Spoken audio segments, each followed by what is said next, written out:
If you haven't had an opportunity to watch Marvel's Daredevil episode number 11, The Path of the Righteous, stop listening now, major spoilers, here we go. Fisk and Murdock wrestle with the consequences of their chosen paths, while Ben and Karen get closer to Fisk's true past.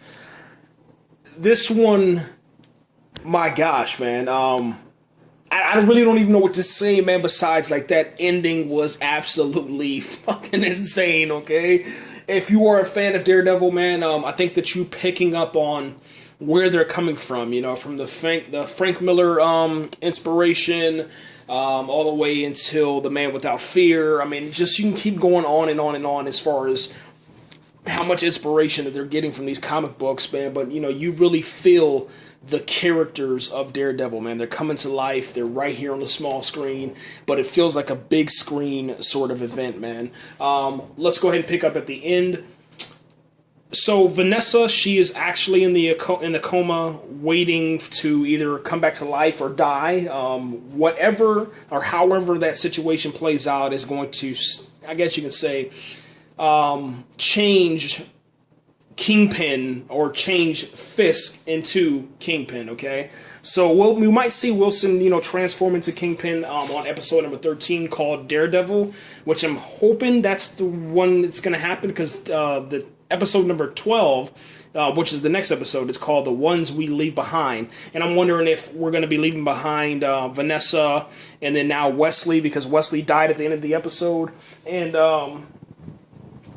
I don't know if that's where it's going to go, but I'm kind of hoping that that's where the show is going to actually take us. Wesley tried to, how do you want to say it? He tried to confront Karen and I guess maybe take her out as like the weakest link, and try to turn her against Matthew and Fabi, or excuse me, I keep saying Fabi. I don't know where I get that from. Probably Fobbit. But Matthew, Foggy, and Ben. He tries to turn them away from the group. Tries to turn her away from the group, but in actuality, he ends up, getting himself killed because she says he puts this gun on the table, in the middle of the table, and he tells her, come to my side, etc., etc. Tries to bribe her, and then he says, if you don't come to my side, I'll kill every single person that you love, starting with, Ben, and then after that, Murdock, and then Foggy, and then after that, I'll kill every single person that you know and love, and then we'll come and once you don't have any more tears left, I'll come and I'll kill you. Well, she picked the gun up once Fisk called Wesley's phone. Wesley was distracted. She grabbed the gun. He says something to the extent of, do you think I'll put a loaded gun on the table? She says, do you think this is the first time I've ever used a gun? And he kind of smiles. She kind of smiles, and then all of a sudden she just blows this motherfucker away, man. I mean, seriously, like, unloads the entire clip. I think it was like 6 or 9 shots or something like that into his. First, he shot him in his chest. I think it was like his right chest, right up in the shoulder area. Then after that, she just unloaded and shot him all the way down. Man, it was crazy. And then after that, she wipes her fingerprints away and she runs, man. Now, Fisk is on the phone inside of the emergency room or waiting room, or the room that, Vanessa is sitting in there, underneath her coma or whatever the hell she's happening to her. And he's just calling Wesley's phone, and the phone's just ringing, and you can see that Fisk is becoming, more and more unstable, a little bit more afraid, a little bit more uncomfortable, and a little bit more angered and enraged.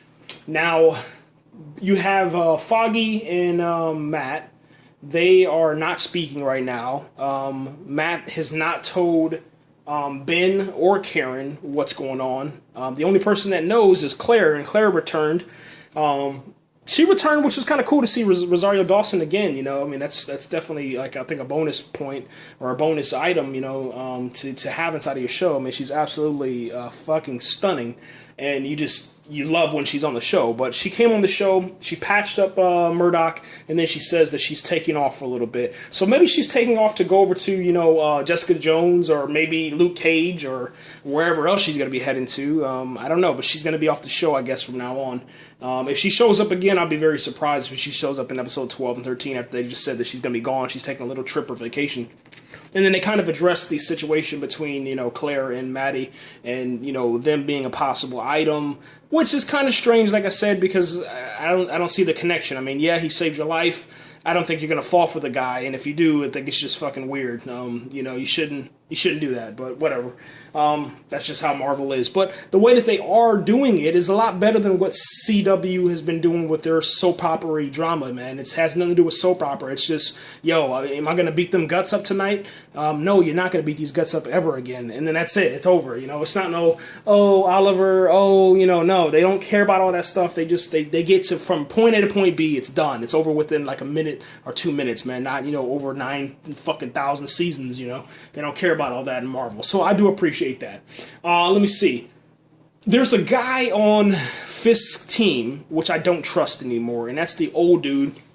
His name is like Owasley or something like that. He's the dude that didn't drink the champagne and get poisoned, but Vanessa got poisoned. But the whole entire time that Vanessa's being sick and stuff, he's just like, is Fisk okay? Is Fisk gonna take control? He keeps asking so many damn questions, man. And I think Wesley would have told Fisk this information, but everybody got distracted, and I think that's really gonna set him up later on. Let me see. What else?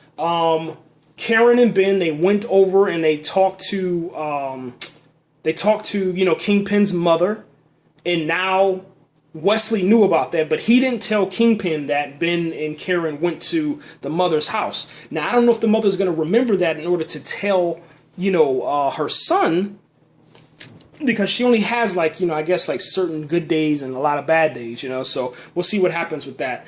Let me see. Murdock is being healed again. He's now back on the streets and fighting crime. He actually meets up with the black dude from episode 1 and 5, or 1, 3, and 4, or 1, 3, and 6. The black dude. He's from the comic books, and he corners him and he asks, where does Kingpin get his armor at? Because during that fight in episode number 9 or 10. He slices Kingpin, and then after that, Kingpin has the armor. The armor gets exposed. So anyway, Matty, he takes off, as the Daredevil, and he goes and he finds and investigates this location of a possible suit maker, and now he hires the suit maker to make a Daredevil suit. He says to the suit maker, who's almost like of Mice and Men. He's like a character from of Mice and Men. He says, make me a symbol. So I'm pretty sure episode 13, we're going to see, the actual red Daredevil suit at the end. I'm almost positive about this, and the reason why is because they obviously they showed it, during the promo, but just because of what he said, show me a symbol. I'm pretty sure that's going to be the Daredevil symbol, and that should pretty much be it, man. I like the episode, man. Once again, I got to give this one 10 out of 10 stars. It was long as shit, though. I'm not going to lie. It was really, really long. Really, really uncomfortably long. The dialogue was just so much talking, dude. It's almost 3 o'clock in the morning. I gotta continue doing. I got 2 more episodes, which is 2 more hours. Like I said, I'll probably be in bed by 7 o'clock, 8 o'clock in the morning now. No rest, man, but I'm happy, though. I'm still happy. Anyway, guys, comment, like, subscribe, do all that good stuff. If you watch Daredevil, man, let me know what you think, and we'll get all these things uploaded, man. Game of Thrones is coming on Sunday, so I'm really not gonna get no sleep this weekend. So anyway, guys, we're out here. Talk to you later.